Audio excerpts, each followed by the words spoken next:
This is Evan Talks podcast, where we talk and share our mental health journey every other Monday. Our goal is to break the stigma of mental health and to help people along the way. Subscribe and be a part of this awesome new journey. Hey guys, before we get stuck into this week's episode, I wanted to share with you that Evan Talks pin badges, as mentioned in episode 3, are now available to order. The pin badges cost £10 each. All profits are going to Mind and Samaritans. So if you'd like to order yours, please email evan.talks2020@gmail.com with your full postal address and name, and I will give you payment details, and that way we can get them sent out to you in first class post. Thanks very much and enjoy this week's episode. Hello and welcome to this week's episode of Evan Talks. Welcome back, really good to be back. And this week we're going to be talking about mental health in the workplace and really what we could be doing to kind of help reduce our mental health anxieties and stresses in the workplace, and ultimately find the workplace to be a better place to be rather than having to take time off work and things like that. I know personally for me, when I'm not well, the last thing I want to do is actually take time off work, and that is a big help for me if I'm able to get some structure and get some support in the workplace and carry on working, because ultimately it helps to put that routine back, keep that routine potentially, and actually sort of work back to getting some sort of normality into my life and get back on track.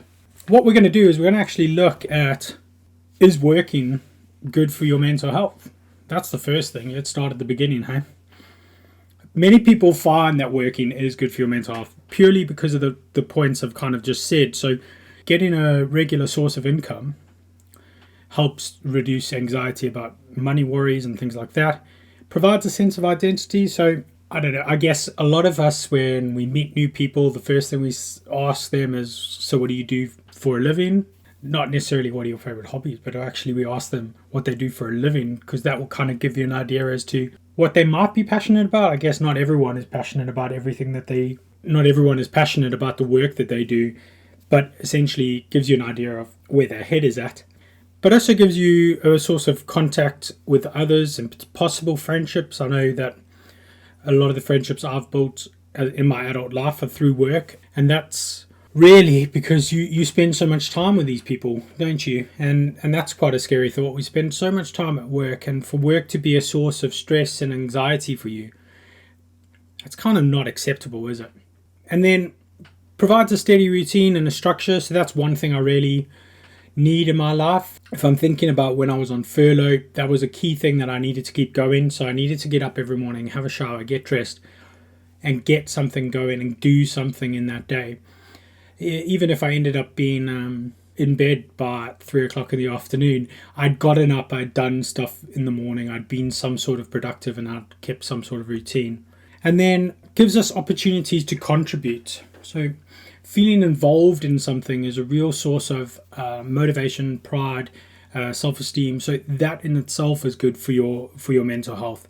And ultimately, if we're gaining skills and learning new skills, then we feel like we're developing and evolving as individuals, and that is a positive thing to be doing. But in reality, the workplace could be a source of mental health concerns, provide stress, all that sort of thing, and that could adversely affect your mental health. So whilst working may be good for most people in terms of their mental health, there is a chance that if you're in the wrong job or you've not got good relationships in the workplace, then there's a very good chance that would be contributing to your mental health and making your mental health worse. You could also be feeling worse if you're doing a certain kind of job that you're not passionate about. As much as it's a cliche, I must say that I'm lucky in that I've found a job that I love doing. I really thoroughly enjoy and love being able to keep people safe in work and actually contribute to their well-being and helping people. I guess it's similar for people in the HR profession, where your focus is people, and if you're a people person, then that's ideal for you, isn't it? So I know most people would say, yeah, Evan enjoys his job, having met me and kind of hearing how I talk about it. And I try to look for the positive in whatever I'm doing, when it comes to work at least. In my personal life, I could probably do with transferring some of that positive energy from work into my personal life. But that's kind of why I started doing this podcast, is because I wanted to help people and wanted to share. And in doing so, it has helped me feel better about myself. Work could also be contributing to your mental health negatively, because you might be feeling like people are treating you differently because of your mental health, so experiencing some sort of stigma. Deciding whether or not to tell your employer can be difficult when it comes to the workplace. So I know that when I first came over to the UK, I wasn't open and honest with my colleagues. And what happened was I had a break, and I then had to be honest with them, and I had to tell them. And I don't think for a second their response would have been any different if I told them about my mental health journey or my mental health history at interview stage. And since then, since that experience, I've actually been quite open, even at interview stage, about my mental health condition. So when I moved and worked at another venue, I remember quite vividly actually sat in the room being interviewed by two very strong personalities, two people that seemed to know exactly what they were talking about. And there was no guarantee I was going to get the job. There was none whatsoever. So when they asked me, is there anything else I'd like to add at the end of the meeting? Because let's be honest, I don't think it can naturally come up. So that is something that I tend to bring up at that stage of an interview. And I kind of say, well, I have got a history with mental health and depression. And they were taken aback that I had been so open and honest, I believe. I remember one of them kind of like actually moving back slightly. And they were positive about it, and they didn't see it as a negative issue or anything like that. And I remember later having a conversation with one of them and saying, like, what did you think when I brought that up? And they were positive about it, and they actually said, well, it was quite brave and not something they were expecting. So I find it quite easy to be open and honest about my mental health now. And let's be honest, I mean, if anyone does any sort of research on me before they employ me, they're going to find this, because it's all over the social medias and on my LinkedIn profile and everything else. So they are going to know about it. And that does actually make it easier. And my kind of mindset is, this is a big part of who I am. It's been a big part of me for over half my life now, and it's not going to go away anytime soon. So if people can't accept it, then that job's not for me. So I guess that makes it a little bit easier for me. But for you, if you're going through some mental health issues and you're not in a workplace where you can feel comfortable to talk to somebody about it, that could contribute to it quite adversely. And then the most difficult part, I think, from my perspective, is returning to work after a period of poor mental health. So if I have had to take some time off, it is that little bit of anxiety about, what are people going to ask? What are people going to say? Are people going to kind of expect you to be talking about what you're off for? That sort of thing. So that one gives me a bit of anxiety. And in reality, what I've accepted is that most times when I've been off for periods of poor mental health, people are just glad to have you back in the workplace. And I can't even think of more of an occasion where somebody's gone, so what were you off with? Even if you're off with something else, like a physical illness. I don't imagine a lot of people say, well, so why were you off for 3 weeks? I don't know that that's something that happens that often these days. Yeah, I think those are the areas where the workplace could probably adversely contribute to your mental health. If you're not well enough for working and you're currently off work for whatever reason and because of your mental health, then I guess the way in which you can kind of start getting back into that routine is look for volunteering opportunities in your area. There's a lot of volunteering opportunities at the moment through the pandemic, not as much as there was in the beginning, but certainly there is some. You could potentially look to join a community group. So again, there's loads of government websites that you could find, or look at doing a free course. It's all about creating some sort of structure and routine so that you can get used to that. And kind of part of your anxiety is always about being on time or having to do something at a certain time of the day. Then having a routine that's not flexible but on your terms means that you can get yourself used to that, and then going back into the workplace and dealing with other people and having those routines is probably going to be a lot easier.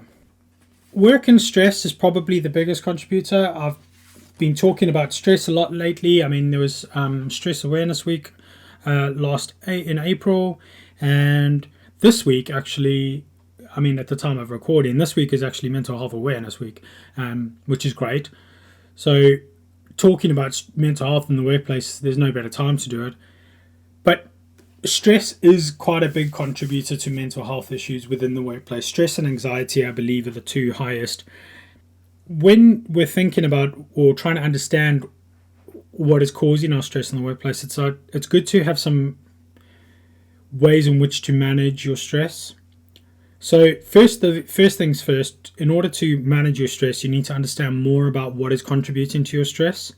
Figure out what you find stressful and helpful. Learn different sort of coping techniques. So could it be that if you're getting yourself all worked up and you're getting stressed, can you go for a 5-minute walk or go and get a cup of tea or a cup of coffee and just take yourself out of that stressful situation for a short period of time? One thing that we've been doing quite a lot of within my workplace at least is practicing mindfulness. So doing mindful breathing exercises.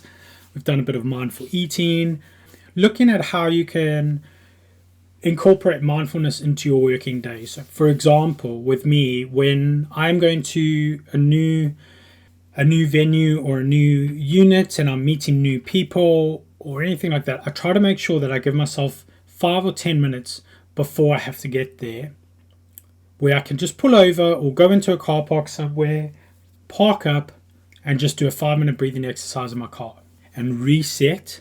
And then I've only got a short journey to get to the actual final destination. It means that I can be a little bit more relaxed on that 5-minute journey. And what I try and do is not think too much about what's going to happen next. That little reset makes a big difference. And then you could even do it during the course of the day.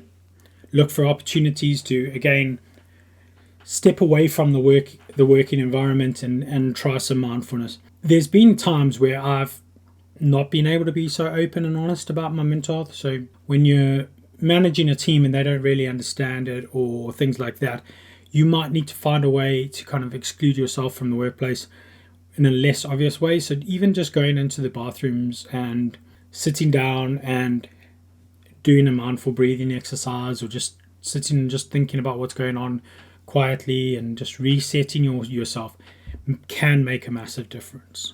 And then the one thing that I still need to get better at, and I keep talking about getting better at, and I'm not getting better at, is looking after our physical health. Because we know that our physical health will contribute to our mental health. So if you've got good physical health in the workplace, then you're probably going to have good mental health in the workplace.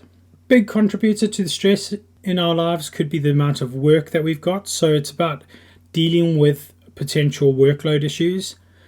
So if you are struggling, raising that with your manager, asking for help, try and set more realistic targets. So look at ways in which you can reduce the workload or potentially extend the period of time that you've got to do the task so that you can actually realistically achieve it and you're not putting pressure on yourself. Try to be balanced in your time. Don't be doing too much at once, because realistically, if we're trying to do too much at once and multitasking, because there's some real sound advice out there that multitasking is impossible for anyone. Even if we are multitasking, we're not truly being effective and we're not operating at our best. Try and make sure that you're allowing yourself enough time to do a task and to do a task properly. Reward yourself for achievements rather than just moving on. So this is one thing I'm probably not good at. I've got my to-do list. What I do try and do is have a to-do list of 5 things a day. So those are 5 things I must get done in that day. Because if you're writing a list of 20 or 15 things, that's going to demotivate you straight away. So you really need to be being a bit more realistic with your goals for the day. And I try and do a 5. But what I don't do in between those, if I do tick off those 5 things, or even if I tick off 2 or 3 of those things, I don't really reward myself. I just move on to the next one. So maybe you can reward yourself by, I don't know, getting up, going for a 5-minute walk, taking some deep breaths. Maybe that's when you take the opportunity to do some mindfulness. or just go and simply get a cup of tea, because that will help too. And then finally, it's about being realistic. Now, I feel like a bit of a fraud talking about being realistic and not being focused on being perfect all the time, because that's one of the big issues I've got is I don't acknowledge the good stuff I do. I don't acknowledge the positive things in my life. I'm always striving to be better, and I suppose that's why I don't often hit that target, because I'm constantly moving the goalposts and then beating myself up when I don't achieve them. So be realistic with your time. If something is going to take you longer, what I've learned is just let somebody know that it's going to take you longer. And I've also started doing is if somebody's asking me for something and they haven't put a time frame on it, I've just gone back to them saying, not a problem, when do you need this by? Because then I can prioritize my stuff to do. And if they come back with an unrealistic target of, I don't know, tomorrow morning, then I go, well, this is a big piece of work. It's probably going to take me a couple of days. So the earliest I can get it to you is this time. Obviously, if it's for a client or if it's for something that's out of their control and they need to have it by that time, then I'll work with them in order to make it happen, or give them a more realistic end result. So saying, well, we can't possibly achieve that, but we can get this done before then, and then give them that alternative. What also contributes to your mental health in the workplace is going to be the work-life balance. So giving yourself these short breaks throughout the day, like I keep saying, those 5-minute breaks is important, but also looking for at least a half an hour break away from your desk at lunch. Sometimes the difficulty, or at least a contributing factor to our mental health in the workplace, is that work-life balance. So like I said, giving yourself those short 5-minute breaks, giving yourself that opportunity to reset is great. What we should also be striving to do is taking that half an hour break away from our desk at lunch. If you've got a 20-minute break and a 10-minute break, then take that 20-minute break away from your desk and then take that 10 minutes somewhere else along the day. If you could spend the time outside, especially as we're coming up to summer with the nicer weather, then do that. Even if it's as simple as going for a walk outside while you have a cup of coffee or something like that. Try to take some time off. Use the holidays you're entitled to, especially now when we're not potentially going to be able to go abroad as much as we would normally do, or have those exciting holidays that we would like to do. What could help give you something to look forward to is if you block out your holidays for the rest of the year and get those booked in so you've got something to look forward to. Focus on life outside your work, so nurture the relationships of the people you don't work with. A lot of your relationships might be with people that you work with, depending on how long you've worked with them or how much you get on with them. But if you've got relationships outside of work, if it's personal relationships, if it's with the people you love and the people you care about, take time to nurture those and develop those relationships. Look for ways in which to incorporate new interests and new skills that you don't use in your job into your time outside of work. So give yourself something to look forward to and something to enjoy outside of work. I lose hours and hours of weekends to games and gaming and things like that, and for a long time I've beaten myself up about it because I feel like it's a waste of time and all this sort of stuff. But it's not a waste of time, because it helps me reset and helps me take my mind off the day job and all the pressures and everything outside of work. Again, it's about finding those things you're passionate about. So if it's not playing games, if it's playing a sport, if it's rebuilding cars, or if it's whatever it may be. I'm just trying to think of random hobbies, and I'm just thinking of things that I know that other people do outside of work. Just look for those and find those, and trying to balance your work and outside of work life that way. And then something I've not really made a conscious effort of ever doing, but really sounds like a good way to kind of finalize your working day and start your day outside of work, especially when we're working from home so much, is finish our working days by tidying up the workspace and making a to-do list for tomorrow. It's really a straightforward idea, isn't it? That you go, this is my day done. I'm going to tidy up my desk so I've got a good workspace to work in tomorrow morning. And I'm going to write my list of things to do, because I tend to do my to-do list in the morning. But thinking about it more, if I've written it down at the end of the day and I've put that list there and I know that's what I'm going to look at tomorrow, then I'm not going to be thinking in my head when I'm lying in bed about to go to sleep at night, oh, I need to do that tomorrow. Because I've already dealt with that. I've already closed that off. So that's something I'm going to try and do from today, actually, is to kind of develop my finish of my day by just putting together a to-do list and tidying up my workspace so it's ready for the next day. That's something I'm going to do today. Now, you might have a lack of support in the workplace, or you might think that you don't have people to speak to within the workplace. So it might be worth finding out what services are available to you in the workplace. A lot of organizations now have got EAPs, or employee assistance programs, which offer free advice and counseling.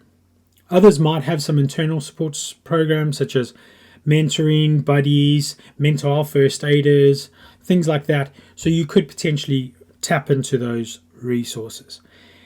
If you are feeling unsupported, it's important you tell somebody that you're feeling that way. So you should be able to discuss what's going on with your line manager.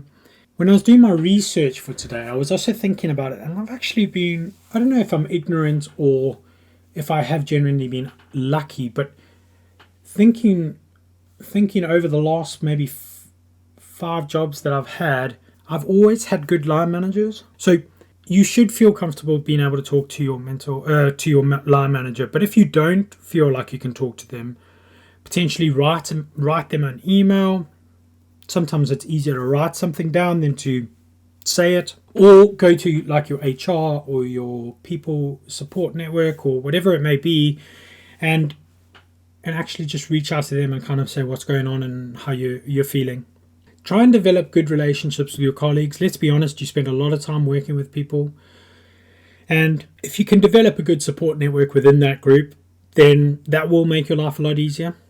And it will help for you to enjoy your job a little bit more. So trying to make those strong networks within your workplace is really, really important. I appreciate some of us aren't in that sort of environment where you've necessarily got the opportunity to work with the same people every day. So it's about making it work in terms of your environment and nurturing those relationships as well as those relationships outside of work. Now, if you have got difficult relationships in the workplace, you might need to think about how you can manage those, because those will contribute to your mental well-being. So firstly, discuss your concerns. If somebody is doing something or saying something that's going to be upsetting you, try and speak with them privately. Again, different workplaces might have different sort of expectations on how you deal with these situations. So you might want to write down your feelings beforehand so you can keep calm and try not to go off on tangents and things like that. And if you're not in the position to talk to the people that are affecting you, then escalating it to your line manager or going to HR again would help in that situation. Try not to get involved in any sort of workplace arguments. You don't necessarily agree. You don't have to always agree with people, but having arguments doesn't help the situation, and that could cause more stress and more anxiety. So look for ways in which you can get your message across without creating an argument. Avoid taking place in workplace gossips. I mean, we all enjoy a little bit of gossip. Maybe most of us enjoy a little bit of workplace gossip, but it's not good when it's being done about you behind your back. So being conscious of that and try not to get involved in that is obviously a good way to avoid further bad relationships or difficult relationships in the workplace. Finding common interests with people is always good to do. It might be good that you kind of reach out and talk to them about programs that you might all enjoy, or looking for ways in which you can have positive discussions and not necessarily always have to be on the work. And then try and keep a professional distance. So unfortunately, we won't always have good relationships in the workplace. So even if you've got people that you can get along with on the day-to-day job, you don't feel obliged that you have to have WhatsApp conversations with them or whatever like that. And you know, if you want to keep your distance from certain people within the workplace, then that's okay too. It's not realistic to think that we'll be friends with everyone, as much as some of us might want to try. And then difficult relationships with your manager are going to be hard, because let's be honest, they're supposed to be managing you, and they're supposed to be the person that you can go to talk to things like this. So talk about things like this. So when you are thinking about having discussions with your manager, make sure, if it's something to do with the jobs that you've been tasked with or things like that, make sure that you review your job description. And if your manager's asking you to do unreasonable things, then be armed with your job description when you're having those discussions. Communicate your concerns, so request one-to-one meeting with your manager. If you don't feel comfortable meeting with your manager alone, then bring a colleague with you to the meeting. Speak to another employee. So again, if you're not feeling comfortable talking to your line manager directly, then go to HR or something like that so that you can highlight your concerns, your frustrations, your stress to somebody and get support. And then if you really need to, and if it's really a problem, then look for getting in contact with an independent body such as ACAS or a similar body so that you can get that help that you need. If you are struggling with a mental health problem and you do need to speak to your manager, the key thing to do is to kind of arrange to speak to them privately. Make sure that you've both diarised some time so they're not worrying about the next meeting and you're not worrying about the next meeting. And just make sure that it is scheduled in and be prepared when you go in there. If you need to, and there is some great resources on the Mind charity website, look for their wellness action plan before and use that to kind of structure the way that you're going to look to work through what you're going through at the moment and kind of just get that help and get a structured plan in place. That's really important to be doing. And then what I really just wanted to touch on briefly before we finish up for this week, because I know I've covered quite a bit, is just if there's somebody in your workplace that you're feeling that might not be coping too well or might be being a bit different to normal, I'd really just encourage you to be open and go and talk to them. For a lot of us, we are anxious about having those mental health condition or those mental health issue conversations because we're worried about saying the wrong thing. It's very unlikely you're going to say the wrong thing. So as long as what you are saying is coming from a good place and you are genuinely caring about them, then I feel that you should be able to have that conversation with them. And ultimately, for a lot of the time, for them just to be able to talk to somebody and get something off their chest is going to help. And don't feel like you have to give advice or you have to give them a solution, because like we've said so many times before, really listening and actively listening is going to be the most helpful thing we could do in these sorts of situations. And if they are looking for advice or they are looking for a solution, then they'll ask you for that. So don't feel obliged to be able to give them a solution and offer a solution straight away.